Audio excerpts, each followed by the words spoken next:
दोस्तों, आज की कहानी है बाप ले गया बेटी को जंगल में गाड़ने। आइए इस कहानी को सुनते हैं। लेकिन उससे पहले फ्रेंड्स, यदि आप आध्यात्मिक या धार्मिक स्टोरी सुनना चाहते हैं तो उसका मेरा एक अलग चैनल है। उसका लिंक आपको डिस्क्रिप्शन बॉक्स में मिल जाएगा। उस चैनल को आप लोग सब्सक्राइब कर लीजिएगा। तो चलिए सुनते हैं इस कहानी को। एक दिन की बात है, एक लड़की की माँ खूब परेशान होकर अपने पति को बोली कि एक तो हमारा समय खराब और ऊपर से हम इतने गरीब, एक वक्त का खाना मिलना भी बड़ा ही मुश्किल हो रहा है और घर में सांप की तरह हमारी बेटी बड़ी होती जा रही है। इतनी गरीबी में हम इसकी शादी कैसे करेंगे? तभी उस बेटी का बाप भी पत्नी की बात सुनकर बड़ी ही सोच में पड़ गया और फिर एक दिन दोनों पति पत्नी ने अपने दिल पर पत्थर रखकर एक फैसला किया कि कल बेटी को जंगल ले जाकर उसे मारकर गाड़ देंगे। लेकिन उनकी इकलौती बेटी को तो इस बारे में कुछ पता ही नहीं था। उनकी बेटी अपने माता पिता से बहुत प्यार करती थी और घर का सारा काम भी वही करती थी और आज तक उसने अपने माता पिता से कुछ भी नहीं मांगा था, क्योंकि वो अपने घर की सभी परेशानियों को समझती थी। अब अगले दिन सूरज निकलते ही माँ ने अपनी बेटी को सुबह जल्दी उठा दिया और फिर उसे लाड़ प्यार भी करने लगी और उसे खुद अपने हाथों से खाना बनाकर भी खिलाया। और उसकी माँ ने जीवन में पहली बार उसे अपने गले से भी लगाया। तभी ये सब देखकर बेटी बोली कि माँ, मुझे कहीं दूर भेज रही हो क्या? वरना आज तक आपने मुझे ऐसे कभी प्यार नहीं किया। लेकिन उसकी माँ कुछ भी नहीं बोली, बस चुप रही और फिर वो रोने भी लगी। बेटी लगभग समझ चुकी थी कि कुछ तो बात है, लेकिन बेटी माँ के आंसू देखकर कुछ नहीं बोली।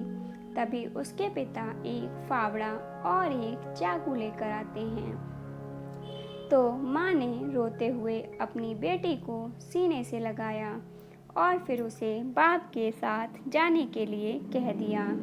अब बेटी पूरी तरह से समझ चुकी थी कि उसके माँ बाप के लिए वो बोझ बन चुकी है।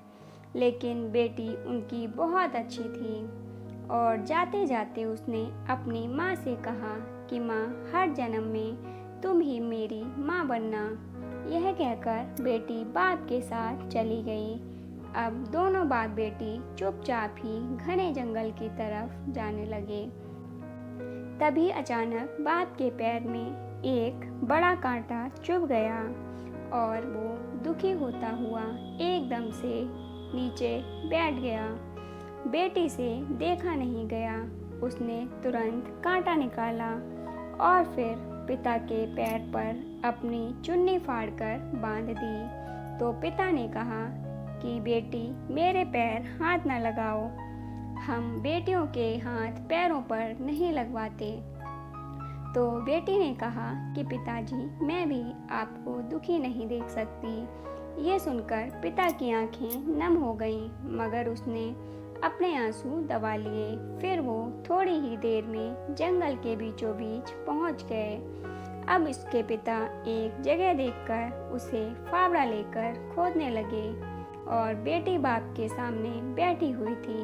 तभी थोड़ी ही देर में पिता बहुत ज़्यादा थक गया और उसको पसीना आने लगा। तभी बेटी बाप का पसीना अपनी चुन्नी से पूछने लगी और फिर उसी चुन्नी से अपने पिता के मुंह पर हवा भी करने लगी। ये देखकर उसके पिता ने अपनी बेटी को धक्का दे दिया और कहा कि पीछे हट जा, मुझे अपना काम करने दे। तो बेटी ने कहा कि पिताजी, आप मुझे मारकर गाड़ने के लिए इतनी मेहनत से गड्ढा खोद रही हैं, तो क्या मैं आपके लिए इतना भी नहीं कर सकती? ये सुनकर बाप चौंक गया। तो बाप ने बेटी से पूछा कि तुम्हें कैसे पता चला कि मैं तुम्हारे लिए ही गड्ढा खोद रहा हूँ?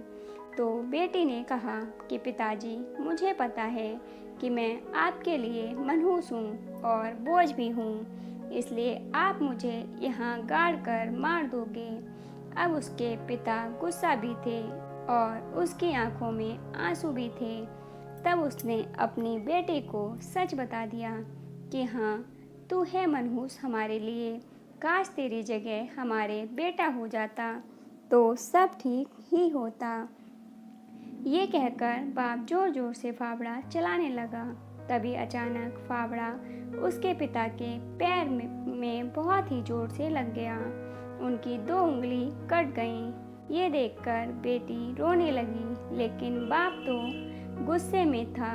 वो चोट लगने के बाद भी गड्ढा खोदे ही जा रहा था, लेकिन अचानक ही बेटी ने खूब रोते हुए पिता के हाथ से फावड़ा छीन लिया और कहा कि पिताजी, मैं बहुत मनहूस हूँ, इसलिए मेरे मरने से पहले भी तुम्हें चोट ही लग रही है, इसलिए आप घर जाओ पिताजी, और आप चिंता मत करना पिताजी, मैं खुद ही गड्ढा खोदकर इसमें लेटकर मर जाऊंगी, लेकिन घर नहीं आऊंगी। ये कहकर उसकी बेटी रोती हुई उस फावड़े से गड्ढा खोदने लगी। तभी अचानक उस गड्ढे में एक पुरानी सी पोटली निकली। तो जैसे ही उसकी बेटी ने जल्दी से उस पोटली को खोल कर देखा तो वो हैरान हो गई, क्योंकि उस पोटली में सोने की बहुत पुरानी सिक्के थे।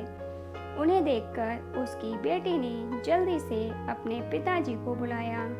उसके पिताजी भी इतने सोने के सिक्के देखकर हैरान हो गए, लेकिन फिर वो रोने भी लगे और बेटी से कहने लगे कि बेटी, मुझे माफ़ कर दे, तू हमारे लिए मनहूस नहीं बल्कि शुभ है, वरना आज इस गड्ढे में ये सोने के सिक्के नहीं निकलते।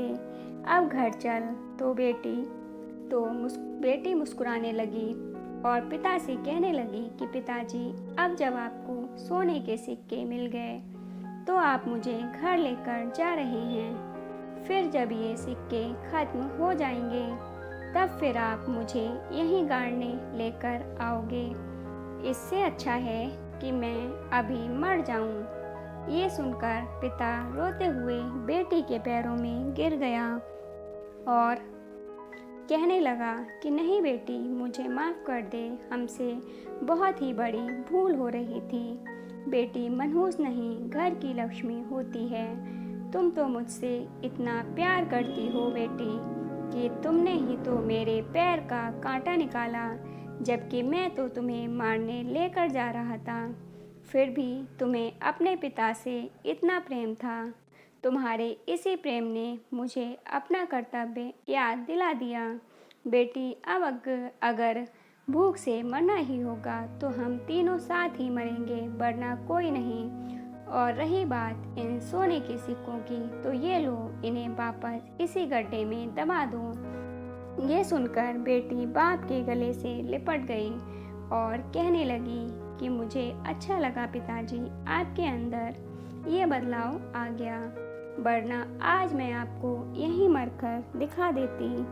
पिताजी, तभी बाप ने अपनी बेटी से कहा कि नहीं बेटी, ऐसा मत बोलो, अब मुझे सब समझ आ चुका है और अब तू मरने की बात मत कर, वरना तेरा ये पिता खुद ही मर जाएगा।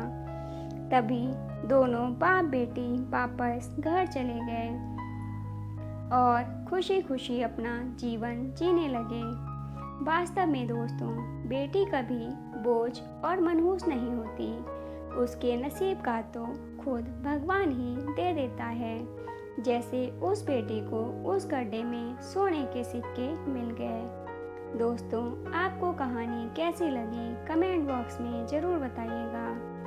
अगर कहानी अच्छी लगी हो तो लाइक एंड शेयर कीजिएगा और ऐसी ही अच्छी अच्छी कहानियाँ सुनने के लिए चैनल को सब्सक्राइब कर लीजिएगा।